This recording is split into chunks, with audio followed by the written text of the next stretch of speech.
Hey there, this is Teagarden. Welcome to episode 53 of the Unveiled podcast, where we're seeking to grow in our relationship with our husbands and our relationship with the Lord. So thanks for joining me today. I titled this one, The Thief of Joy. Comparison will rob you of contentment and joy. It's a thief. It really is. John 10:10 says, "The thief comes only to steal and kill and destroy, but I have come that they may have life and have it to the full." Because God is a God of goodness and abundance, not lack. And when we compare ourselves to others, we're really saying one of two things. Either one, I'm not happy with who I am, or two, I'm not happy with what I have. The first one, I'm not happy with who I am, is really coming from a place of insecurity.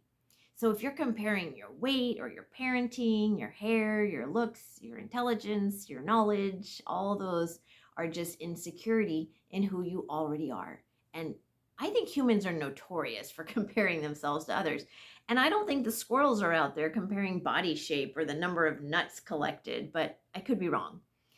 Often, though, we are actually comparing ourselves to an illusion because we don't know what's really going on behind the scenes with other people. For example, I remember a few years ago, I admired this one family's children. We were in theater together, and every time I asked one of these kids to do something for me, they immediately responded and helped me out cheerfully, no arguing or complaining. And I kept thinking, oh, they must have like the perfect mom. I wish my kids were like that. And one day, that mom had been working with my son, and she came up to me and told me how helpful he had been and what a pleasure it was to be working with him. And I said, "My son?" And she said, "Yes." And then I commented on how cheerful and helpful her kids were with me. And she said, "I wish they were that way at home." What? It was like a light bulb moment. We can't assume that other kids or families or anyone is perfect just because they look that way in one setting. I guarantee everybody has trials and stuff they don't do well. So if you think about comparing stemming from insecurity, then you can understand it better. God pointed out to me that if we are secure in our identity in Christ, we're going to be less tempted to compare ourselves to others.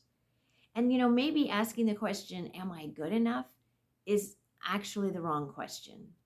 Our question should be more like, who am I in Christ? Or how does God see me?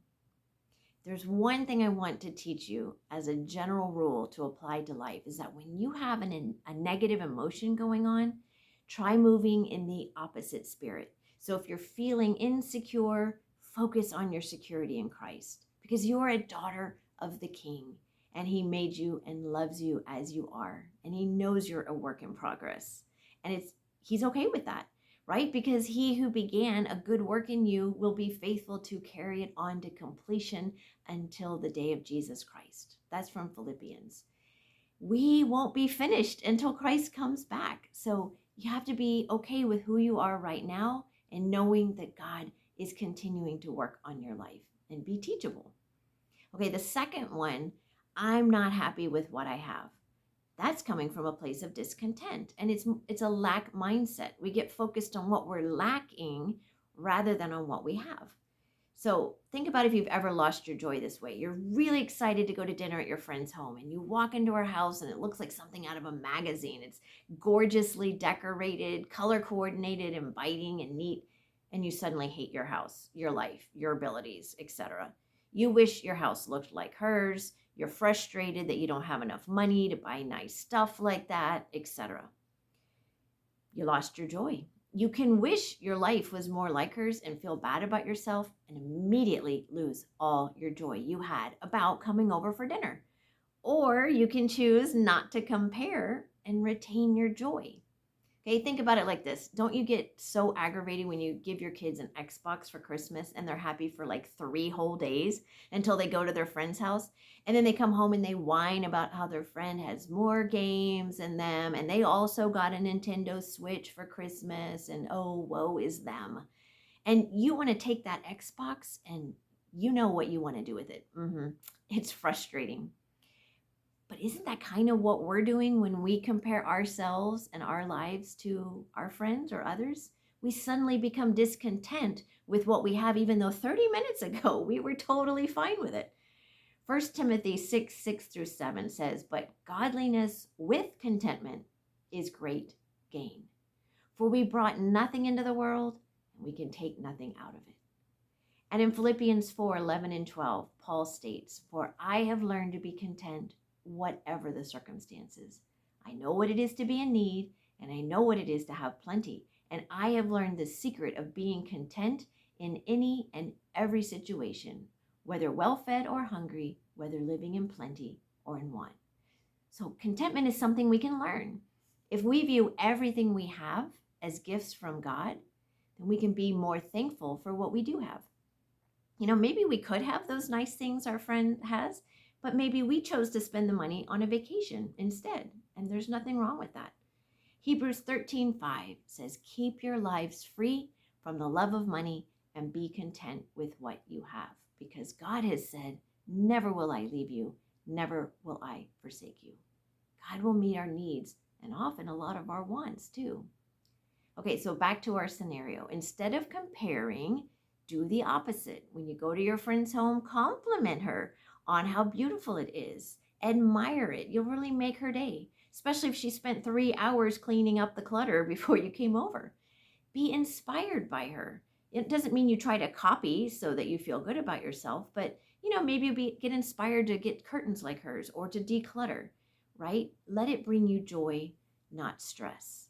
Reject the lies that the enemy is putting into your head of negativity. Find your security in who you are in Christ. Find contentment with what you have. Those are the antidotes to comparison. Don't let the enemy trick you into losing your joy, because you have a Father who gives you good gifts. So this week, catch yourself when you're comparing yourself to others. I think most of us do this just naturally. So we need to catch ourselves and then move in the opposite direction, right? Be secure, be content, be blessed. I hope this episode was meaningful to you. If so, please let me know in the comments. I do enjoy getting some feedback.